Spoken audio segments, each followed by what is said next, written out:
was 20 years old when this happened, and I still cannot explain it. It was the fall of 2023. I was living with my family in Maplewood, a quiet suburb just outside of Nashville, Tennessee. The kind of neighborhood where everybody knows their neighbors. The streets dead-end into cul-de-sacs, and nothing ever really happens. Old oak trees line the sidewalks. Porch lights stay on all night. It is the sort of place that makes you feel like the world is orderly and predictable. That night changed something in me. It had been raining since mid-afternoon. A cold, gray October rain. Not a storm, just a steady, relentless drizzle that turned the streets dark and made the whole neighborhood go quiet. By 9 in the evening, dinner was done, the dishes were put away, and my family had drifted off to their separate corners of the house. My parents' room was at the far end of the hallway, facing the backyard. My room was at the front of the house, facing the street. I have a large window right beside my bed. Wide, single pane, the kind that lets in every sound from outside when it is cracked open. That night I had it open just a few inches. I always do when it rains. There is something about that cool, wet air that helps me think. My 2 dogs, Cooper and Bean, were on the bed with me. Bean was curled near my feet, half asleep. Cooper had already gone completely still, buried under the blanket. I was sitting at my desk with my phone, scrolling through painting references, trying to find something that inspired me. The rain tapped softly against the glass, and then I heard it. From just outside my window, clear and close, almost conversational, I heard my mother's voice say, "Bean, Bean." I did not react right away. My first thought was the most natural one possible. She had stepped outside for some reason. Maybe she heard something at the gate. Maybe she forgot something on the porch. I did not even look up from my phone. But then something in the back of my mind made me stop. Our front door is original to the house. Solid oak, heavy, with an old brass handle that rattles and a frame that sticks when the weather is wet. When that door opens, it makes a sound you can hear from every room.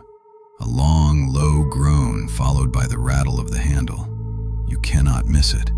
I had not heard it open. Not a groan, not a rattle, not a single footstep in the hallway.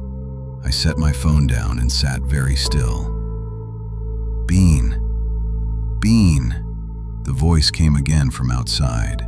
The same soft tone, the same unhurried pace. It sounded exactly like my mother. Not an impression of her voice, not something close. The precise pitch and cadence she uses when she is calling him in from the yard. Casual, warm, like she is not in any hurry. Behind me, Bean lifted his head. His ears pulled straight up. His body went rigid. And he stared. Not at me, not at the room, directly at the window. Fixed and unblinking, like something had his complete and total attention. He was not barking. He was not growling. He was doing something that, in some ways, was worse than either of those things. He was completely, absolutely still. The way dogs get when they have spotted something they do not yet understand. That cold, slow feeling started moving through my stomach. I picked up my phone and called my mother.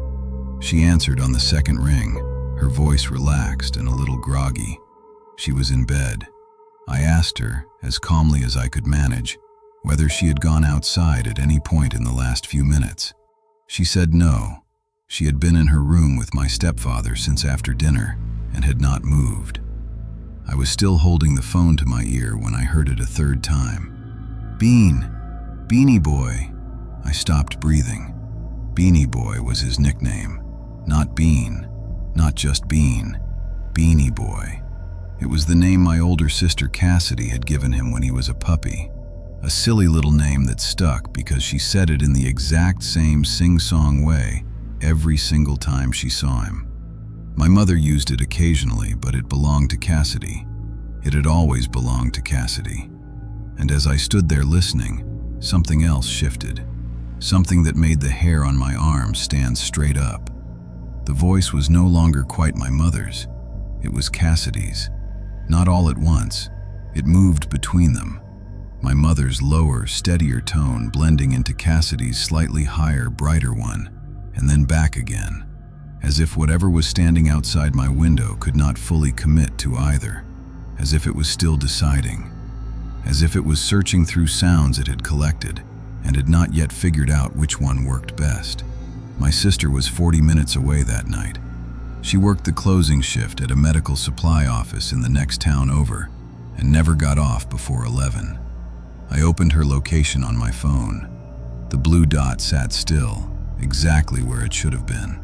My legs were unsteady when I walked to the window. There is a street light on the pavement directly across from our house. Even through the rain, even on a dark October night, it throws enough pale orange light across our front yard to see clearly. The short concrete path, the porch steps, the stretch of lawn between the house and the road, the oak tree near the gate. I pressed my face close to the glass and looked. There was no one there, no figure near the gate, no shadow moving through the yard, no shape standing beneath the oak tree, no car parked along the curb that did not belong. Just rain falling in thin, straight lines through the orange streetlight. Just the wet pavement shining. Just the empty lawn and the silent road beyond it. I stepped back from the window. Bean had not moved. He was still staring at the exact same spot on the glass. Ears up, body rigid, eyes wide and dark. I looked at where he was focused and felt a deep, unreasonable certainty that whatever was standing outside was not visible to me, but was completely visible to him. And then it started again. Beanie boy, come here, sweet boy. Patient, gentle, utterly calm, not loud enough to wake anyone else in the house, just loud enough to reach through the gap in the window. It did not sound frantic or strange in tone. It sounded warm. It sounded caring. That was somehow the most unsettling part of all. That whatever it was not trying to frighten anyone.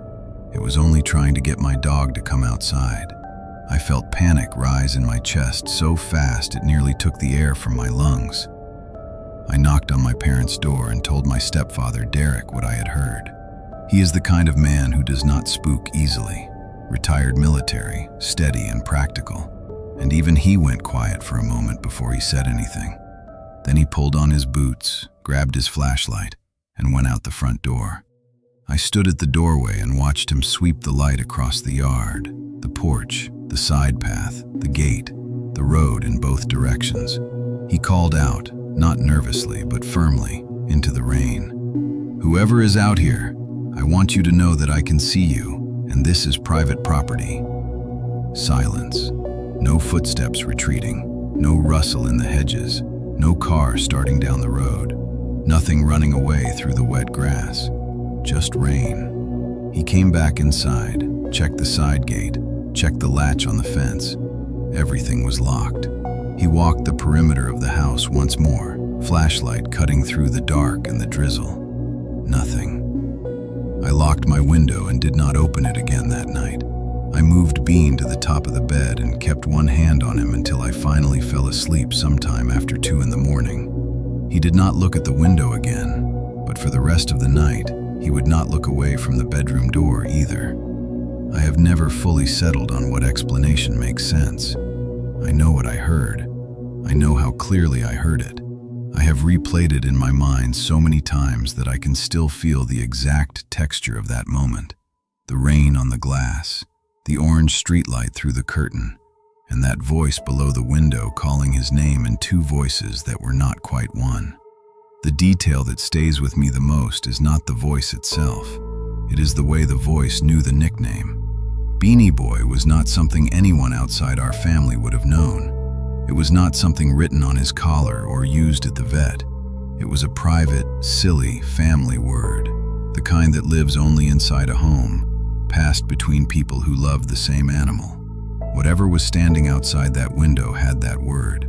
It had our voices, and it used them with a kind of patience that suggested it had been practicing. My sweet Bean passed away 2 years later, in the spring of 2025. Old age, the vet said. He went peacefully, in his sleep, on the same bed where he had sat staring at that window on that rainy October night. I still think about what he saw that he could not tell me. I think about it every time it rains. I want to be clear about something before I start. I am not someone who frightens easily, and I have never been the kind of person who sees things that are not there. I work night shifts at a distribution warehouse outside of Portland, Oregon, and I have walked through empty parking lots at 2 in the morning more times than I can count. I do not startle at shadows. I do not let my imagination run ahead of me. What happened last Halloween has not left me since.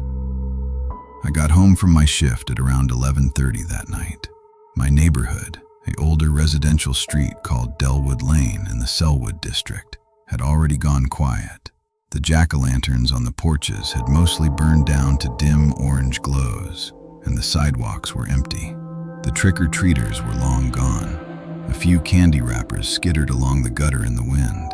The street had that particular Halloween stillness that only arrives after midnight, when the decorations stop being festive and start being something else entirely. I was not tired yet. I had been cooped up in a warehouse for 8 hours, and I wanted cold air and open space, so I decided to take a short walk down the block before going inside. I do this sometimes to decompress. Nothing long, just to the end of the street and back. I was about halfway down the block when I saw it. It was standing near the driveway of a gray 2-story house, the Whitmore place, I think, though I had never spoken to whoever lived there. It stood right at the edge of the driveway where the concrete met the sidewalk, and from a distance, it looked exactly like a Halloween prop. A full-length black robe, floor to ceiling, with a plain white mask covering the entire face. No features carved into it, no expression, just flat, smooth white, the kind of face that looks like a placeholder for something that has not been finished yet. My first thought was that someone had gone all out with their yard display. People on that street take Halloween seriously. I had already walked past fake gravestones, a motion sensor skeleton that jumped from behind a bush, and an inflatable ghost the size of a car. A robed figure near the driveway was not exactly out of place. I kept walking toward it. The closer I got, the quieter something inside me became. I cannot describe the feeling as fear exactly. Not at first. It was more like a shift in attention, the way your eyes adjust when the light changes. Something in my body decided to pay closer attention before my mind had caught up with why. The mask was the first thing that felt wrong. Plastic Halloween masks have a shine to them, a slight gloss from the molded surface that catches light in a specific way. Under the streetlight, this mask looked dull, flat, the kind of flat that comes from something made of fabric or resin, not cheap plastic. It looked less like a costume accessory and more like something crafted to be worn for a purpose.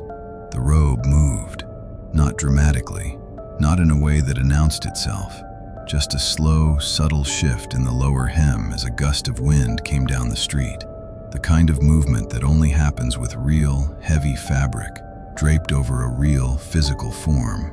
Decorations on stakes or mannequin frames do not move that way. The weight was wrong for anything hollow. I was about 10 feet away when I heard the sound. At first I told myself it was leaves. There were plenty of them on the ground. Dry, brittle October leaves that skitter and rustle with almost any movement of air. I held on to that explanation for about 2 seconds. Then I heard it again, and I knew. It was breathing. Slow, steady, measured. The kind of breathing that comes from someone standing perfectly still, conserving energy, doing absolutely nothing except existing in one spot. Not labored, not nervous, just the quiet, rhythmic sound of a person who is simply present and waiting. I stopped walking. I stood on the sidewalk and stared at it, maybe 8 feet away now, and I genuinely tried to talk myself down. I ran through every rational possibility. A motion sensor prop with a built-in speaker, a neighbor playing a long game with a very committed costume, some kind of elaborate display I had not seen before. I reached for each explanation, and each one dissolved before I could fully form it, because then its head moved. Not fast, not mechanical, not with the jerky, repetitive motion of an animatronic prop cycling through a pre-programmed sequence. It tilted, slowly, smoothly, deliberately, to the left, the way a person's head moves when they are studying something they find curious, the way a person looks at you when they are deciding something. The white mask turned toward me and held. I could not see eyes behind it, but I had the absolute, bone-deep certainty that something was looking at me from behind that blank surface. Not glancing, not scanning, looking, with full, fixed, unbroken attention. My stomach dropped so hard I felt it in my knees. I stood completely frozen on that sidewalk, every rational thought I had left evaporating in the cold air, while that robed shape stood 3 meters away and stared at me through a face that had no expression and no feature and no mercy. Then it shifted its weight. One foot moved forward, one quiet step, slow, controlled, not rushing, and I clearly heard the sole of a shoe scrape across the concrete of the driveway. A specific, textured sound. The sound of a person who is standing on solid ground and choosing, deliberately, to move across it. My body moved before my mind gave it permission. I took 2 steps back, and the instant my feet moved, it stopped. Completely. All at once. It went still in a way that seemed almost pointed, as if it wanted me to notice how quickly it could stop, as if it was demonstrating that it had been moving on purpose and had stopped on purpose, and that both of those things were entirely within its control. It stood there in the exact same posture as before, robes hanging still, white mask forward, hands invisible in the sleeves, as if it had not done anything at all. I did not run. I want to say that clearly because I think if I had run, I would have screamed too, and I do not know what would have happened if I had made that much noise on an empty street in front of whatever that was. I turned and I walked away quickly, my eyes forward, my hands in my pockets so I would not see them shaking. My heart was beating so hard I could feel it in my throat. After about 20 feet, I looked back over my shoulder. The spot where it had been standing was empty. Not just vacant, empty in the complete sense. No figure, no robe, no mask, nothing on the driveway, nothing on the sidewalk, nothing retreating up toward the house. The space where it had been standing was as bare and ordinary as every other square foot of that street. I stood and looked at that empty driveway for a long moment. There was nowhere it could have gone that fast. The house was dark. The gate at the side was closed. The nearest gap between properties was at least 40 feet away. A person in a floor-length robe does not simply vanish from an open driveway in the 3 seconds it takes to turn your head. I went inside. I locked the door. I sat on my couch for a long time without turning on the television or looking at my phone, just sitting in the quiet of my living room trying to put the pieces of what I had seen into any shape that made sense. I could not. The next morning I went back. I walked down Dellwood Lane in full daylight, under a gray November sky, and I stood in front of the Whitmore house and looked at the driveway. No decorations, no props, no signs that anything had been set up or taken down. The driveway was bare concrete leading up to a closed garage door. The lawn was empty. No stakes in the ground, no leftover fabric, no forgotten pieces of a costume scattered near the curb, and there were no footprints.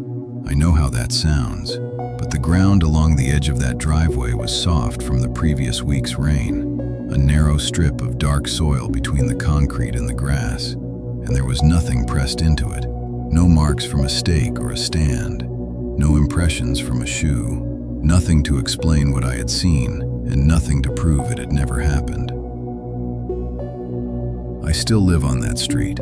I still take walks at night sometimes, because I refuse to let one night rearrange my entire life. But I do not walk down the Dellwood side of the block anymore. I go the opposite direction now, without thinking about it, the way you reroute around something without deciding to. What I cannot shake, What I think about on quiet nights when the street goes still and the porch lights burn low is not the moment it turned its head. It is the patience. The way it stood there in the dark on a street full of fake skeletons and plastic gravestones and inflatable ghosts, utterly indistinguishable from any other Halloween display, waiting at the edge of a driveway where people walked past all evening, waiting without moving, waiting without making a sound, waiting until someone got close enough to hear it breathe. I wonder sometimes how many people walked past it earlier that night and never noticed. I wonder how long it had been standing there before I came down that street.